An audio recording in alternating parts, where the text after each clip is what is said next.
Bismillahirrahmanirrahim. Assalamualaikum warahmatullahi wabarakatuh. Alhamdulillahirrabbilalamin. Allahumma salli ala Sayyidina Muhammadin wa ala alihi wa sahbihi wa salim ajmain. Alhamdulillah, kami dari Yayasan Rubatul Khairat Kota Ternate di bawah pimpinan Al-Habib Abdurrahman bin Kamil As-Sadaf. Sementara ini kami lagi membangun gedung pondok pesantren Rubatul Khairat Madrasah Al-Ulya yang sementara dibangun, ya. Gedung lantai 3. Kami sangat membutuhkan dana infak dan sedekah dari jamaah bapak-bapak dan ibu-ibu. Bagi yang mau berinfak untuk melanjutkan pembangunan gedung pondok pesantren, bisa ditransfer di rekening Bank Syariah Indonesia atas nama Yayasan Rubatul Khairat. Nomor rekening 72356395526. Terima kasih. Makanya ada ulama buat teka-teki di dalam kitab-kitab fikih itu. Mazhab Syafi'i ini sholat Jumat paling kurang 40 orang laki-laki merdeka yang sudah balik, ya kan? Sehingga ada teka-teki mengatakan ada orang batal wudhu di rumah menyebabkan orang yang di masjid sholatnya gak sah semuanya. Sebab satu orang yang batal wudhu di rumahnya. Jadi ada satu orang batal wudhu di rumahnya, dengan sebab dia batal wudhu di rumahnya itu, sholat orang yang di dalam masjid semuanya tidak sah. Apa maksudnya? Maksudnya adalah sholat Jumat jumlahnya 40 orang. Ya, 40 orang. Kemudian ketika imam membaca tasyahud, ditambah doa lagi panjang, ya kan? Panjang lebar. Nah, imamnya salam, betul? Otomatis makmum juga ikut salam. Tapi ada satu makmum belum salam nih, masih baca lagi doa sendiri. Kan masih boleh tuh. Dia masih tambah doa sendiri, panjangnya jadi baca. Nah, satu makmum pulang ke rumah. Sampai di rumah, makmum yang tadi ikut sholat tadi sampai berdiri, batal wudhu. Semua yang ada di masjid tidak sah sholatnya. Kenapa? Karena sholatnya belum selesai, masih ada satu orang belum salam. Betul tidak? Itu cerdasnya para subahat. Itu. Makanya zaman sekarang ini orang yang memahami fikih tidak semudah yang dipikirkan oleh orang lain. Tidak semudah itu. Itu periode at-tabarruz fi dirasah.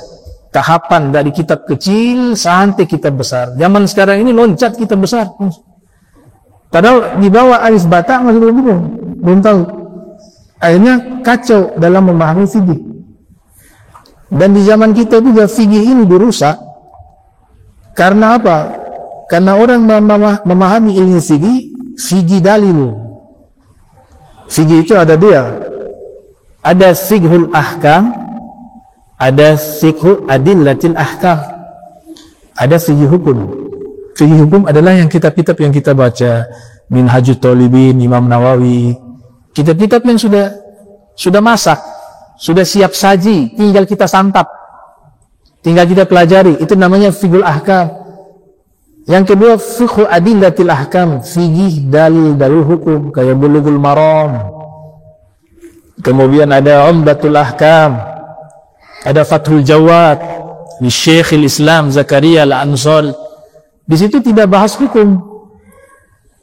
Kalaupun dibahas hanya sedikit, tapi yang dibahas adalah dalil hukum. Nah, kebanyakan kaum muslimin kita di zaman kita saat ini, mereka hanya berpegang dengan fikih dalil hukum, dengan ayat Al-Quran, dengan hadis tentang hukum, kemudian istinbat sendiri. Tahu hanya sedikit itu, kemudian istinbat hukum fikih sendiri. Akhirnya apa yang terjadi? Bingung. Mana syurut, bingung. Syarat-syarat sholat, bingung. Rukun-rukun sholat, bingung.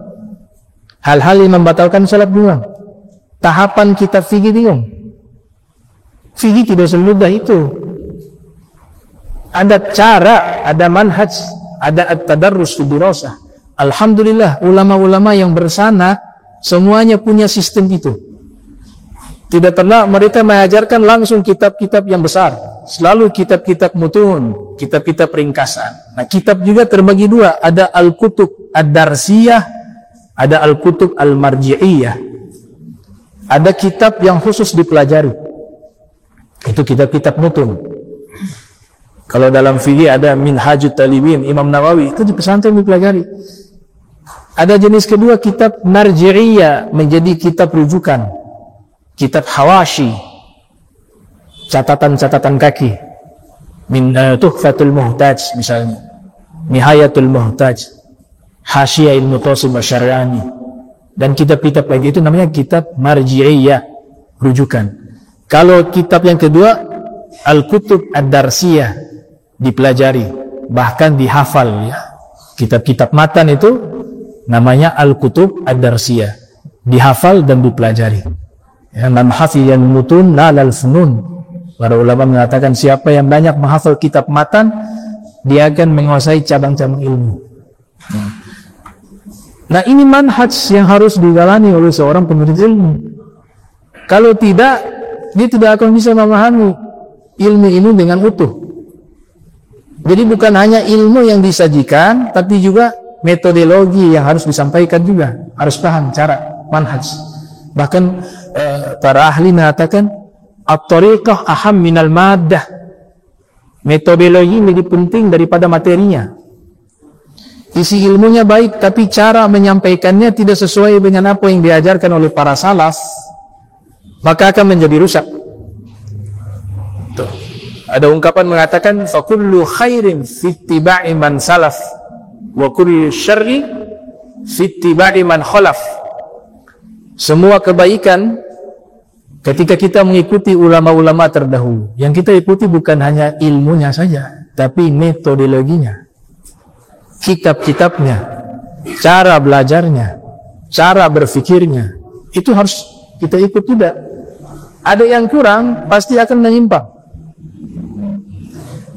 Dan seluruh keburukan itu terjadi karena sebab mengikuti generasi-generasi belakangan yang ajaran mereka bertentangan dengan ajaran ulama-ulama terdahulu. Itu pasti akan menyimpang. Itu dalam syair dikatakan begitu. Dan syair ini terinspirasi dari firman Allah Subhanahu wa taala di surat An-Nisa, "Wa may yushakkikir rasul min ba'di tabayyana lahul huda wa yattabi' ghayra sabilil mu'minin wallihi ma tawalla wa nuslihi jahannama wa sa'at masira." Siapa yang membantah Rasul setelah jelas keterangan petunjuk sampai kepada kalian, dan dia tidak mengikuti jalan para ulama, itu ditafsirkan jalan para ulama, yattabi' ghaira sabilul mu'minin, kami akan biarkan mereka dalam kesesatan. Ini yang firman Allah. Jadi kalau kita tidak ikut ulama, Allah mengatakan apa? Kalian akan menyimpang. Dan puncaknya akan kalian melakukan hal-hal yang membawa kalian ke dalam neraka jahanam. Nauzubillah. Ini zaman sekarang difikir siginya itu hanya sigur abillatul ahkam.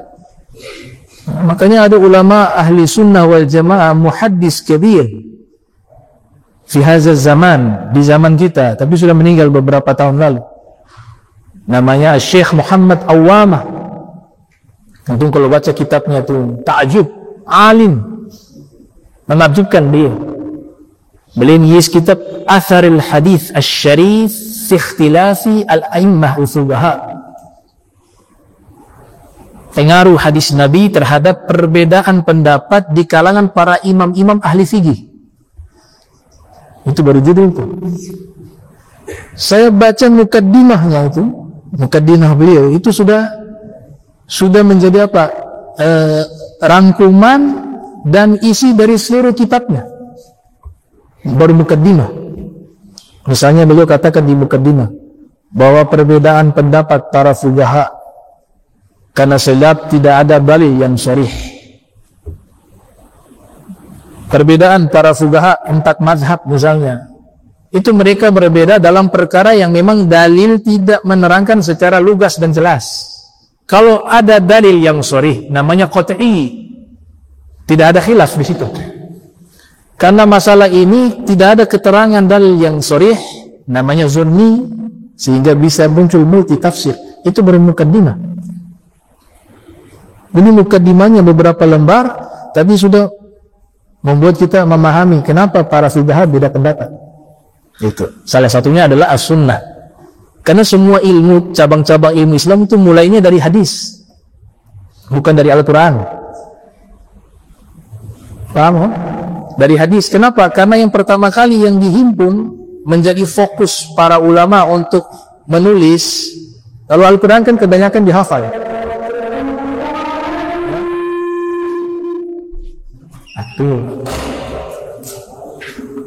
Al-Quran kebanyakan dihafal.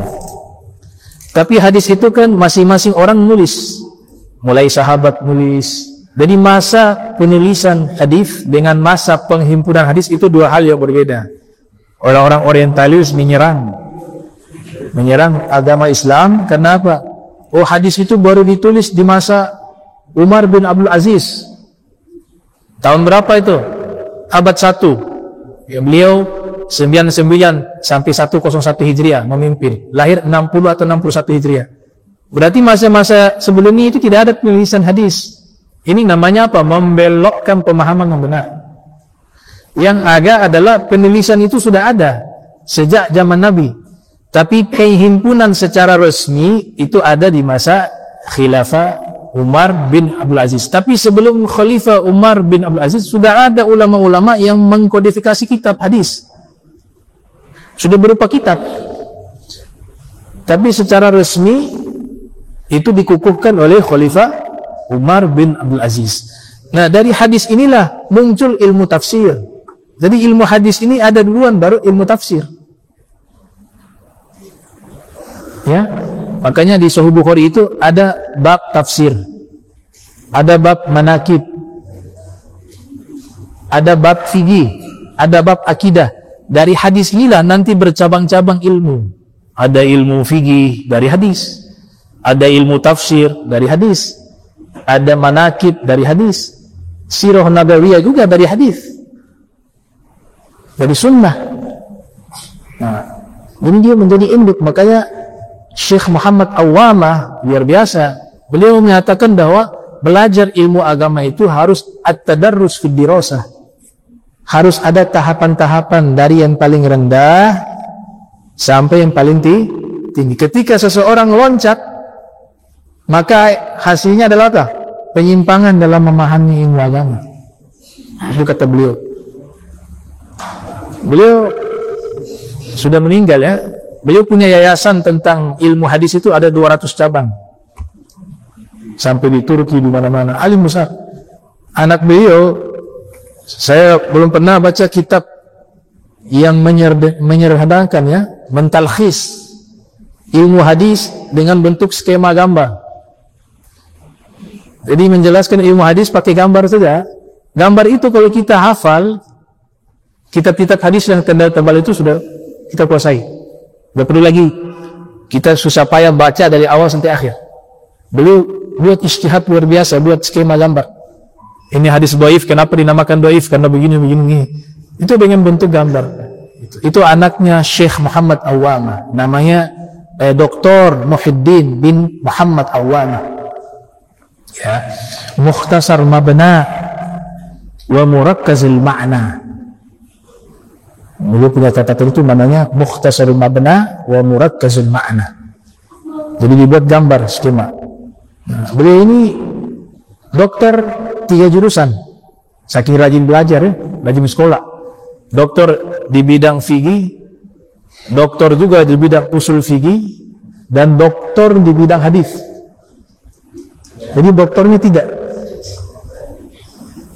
S2-nya juga ada sekolah di banyak macam tempat. Jadi memang mutamakin, orang yang mutamakin seliling, betul-betul memahami agama secara komprehensif, ilmu agama secara komprehensif. Itu beliau buat itu kaidah tersebut. Nah, jadi memahami ilmu fikih yang kita pelajari itu fiqhul ahkam. Kalau yang dalil-dalil itu adalah cara mengistinbat hukum. Yang kita pakai yang ini fiqhul ahkam. Maka tidak salah ketika orang sudah merasa cukup. Ada namanya Dr. Labib Najib, orang Adem, ahli fikih. Memang S1, S2, S3 di bidang fikih dan bidang fikih Syafi'i. Guru-guru beliau lintas madhab. Ya, dari kalangan Salafi ada guru beliau, dari kalangan ahli sunnah juga ada. Syekh Ali Husain di Tarim. Itu S1, S2, S3 fikih. Nah, beliau itu mengatakan apa? Bahwa ketika awal belajar saya pikir fikih itu hanya memahami dalil. Makanya beliau belajar fiqh adillatil ahkam. Ternyata pada akhirnya beliau berkesimpulan bahwa memahami fikih salah dengan cara ini. Yang ada apa? Yang ada nanti buat fikih baru. Karena beristihad berdasarkan pemahaman guru, yang gurunya mungkin tidak semumpuni ilmu dengan para mustahid terdahulu, sehingga keluar hukum-hukum yang nanti bertabrakan dengan hukum-hukum yang sudah ada. Itu kata beliau. Makanya ada kelompok yang memang tidak mau mengikuti mazhab karena menganggap fiqh adiyatul hakam sudah cukup. Akhirnya bertentangan dengan kesepakatan para fuqaha. Dan itu bid'ah yang paling berbahaya. Kata Dr. Said Ramdan Al-Buti menulis kitab La Madhabiyah Akhtaru Bid'ah Tuhaddidu As-Syari'ata Al-Islamiyah. Itu judul kitab yang beliau tulis, Dr. Said Ramdan Al-Buti. Tidak bermadhab adalah bid'ah yang paling berbahaya, yang merusak hukum syariat Islam. Itu terjadi di zaman kita. Karena tidak berfikih dengan fikih ahkam, keluar hukum-hukum yang baru, sehingga nanti hal yang khilafiyah dianggap hal yang sesat. Misalnya kunut subuh. Kalau ada orang mengatakan kunut subuh sesat, berarti fikihnya fikih hukum saja.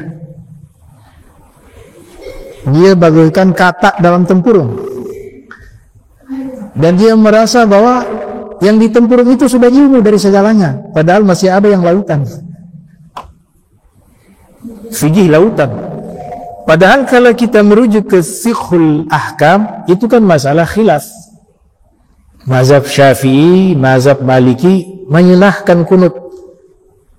Mazhab Hambali, mazhab Hanafi tidak mensunahkan kunut di sholat subuh. Selesai masalah. Yang berkebut silakan ya. Kalau bertanya ada dalilnya, semuanya punya dalil.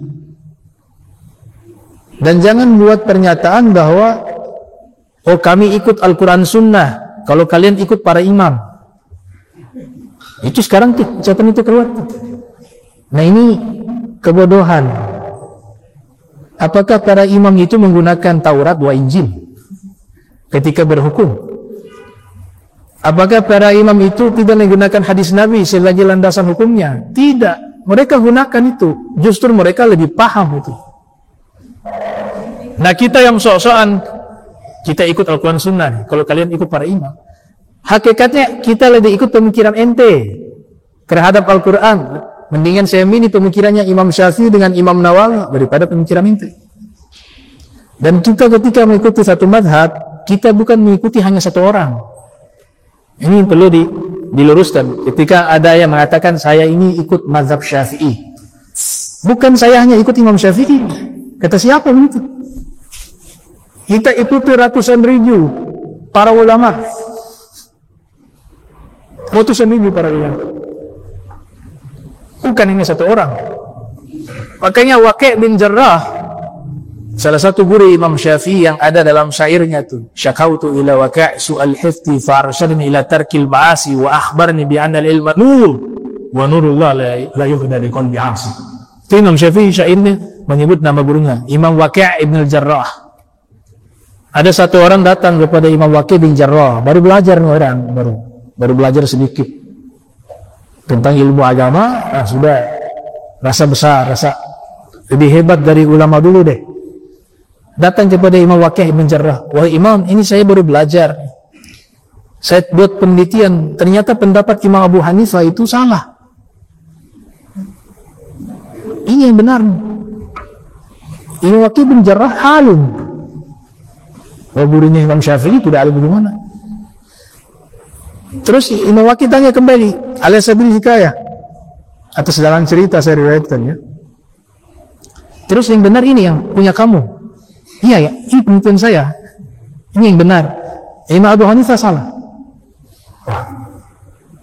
Kata Imam Waqi' bin Jarrah, kalau Imam Abu Hanifah salah, beliau bukan salah seorang diri. Karena di belakang beliau ada murid-muridnya yang semuanya ulama besar. Berarti Imam Asy-Syaibani salah. Yang terkenal alim. Al-Ghazali Yusuf salah dia. Karena tidak mungkin mereka mendapati guru mereka keliru, kemudian mereka diam tidak memperbaiki kesalahan itu. Apalagi mereka kapasitas ilmunya luar biasa. Dan disebutkan muridnya fulan wa fulan, ini bang, semua salah.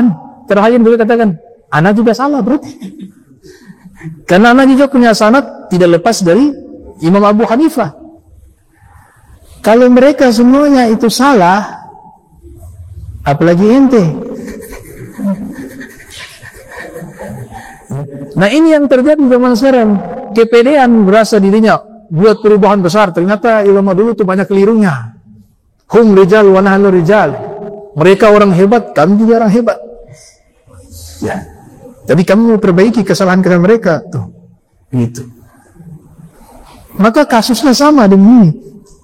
Berarti Imam Nawawi salah. Ibnu Hajar salah. Imam Isnawi salah. Imam Qaffal salah. Wal Imam Al-Mawardi salah. Ratusan ribu para ulama mazhab Syafi'i, ahli fikih, ratusan ribu, bahkan bisa sampai jutaan. Yang ratus ribu yang terkenal itu. Berarti semua ini salah. Terus kita disuruh ikut ente yang bahasa Arab saja tidak paham, kesolehannya juga belum kita ketahui, keikhlasannya juga kita belum tahu, sanad ilmunya juga tidak jelas. Terus kita berpaling dari mereka yang sudah teruji keilmuannya, teruji kesolehannya, teruji keikhlasannya. Kita tinggalkan mereka, ada ikut orang sekarang. Akalnya di mana? Fa kullu khairin fi ittiba'i man salaf wa kullu syarrin fi ittiba'i man khalaf. Semua kebaikan dengan cara mengikuti ulama terdahulu. Semua keburukan mengikuti orang sekarang yang menyimpang dari ajaran ulama terdahulu. Itu. Dan ini bermazhab ini satu keharusan bagi orang awam. Wajib. Karena kita bukan level mustahid, maka kita wajib mengikut orang-orang terdahulu. Dan mereka sudah tuangkan di dalam keilmuan mereka berupa kitab, berupa para masyayikh yang bersanad ilmunya, sehingga kita bisa mengambil ilmu ini dari sumbernya yang benar. Ya, itu. Jadi tidak bermazhab itu bid'ah yang paling berbahaya, merusak hukum Islam. Ya, itu cara baru. Ya. Pernah dengar enggak teh kucing suci? Teh kucing suci. Kemudian cuci daging kurban bid'ah. Karena enggak ada bali hadis yang menerangkan cuci daging kurban itu sunnah. Mobil ambulans bid'ah, mungkar. Dan sebagainya. Kenapa demikian? Tadi tidak bermazhab. Padahal semua masalah sudah diterangkan oleh para fuqaha. Antum cari masalah yang belum ada di zaman sekarang, mereka sudah terangkan di dalam kitab-kitab fikihnya. Dan kitab fikihnya jumlahnya sangat banyak. Nah ini yang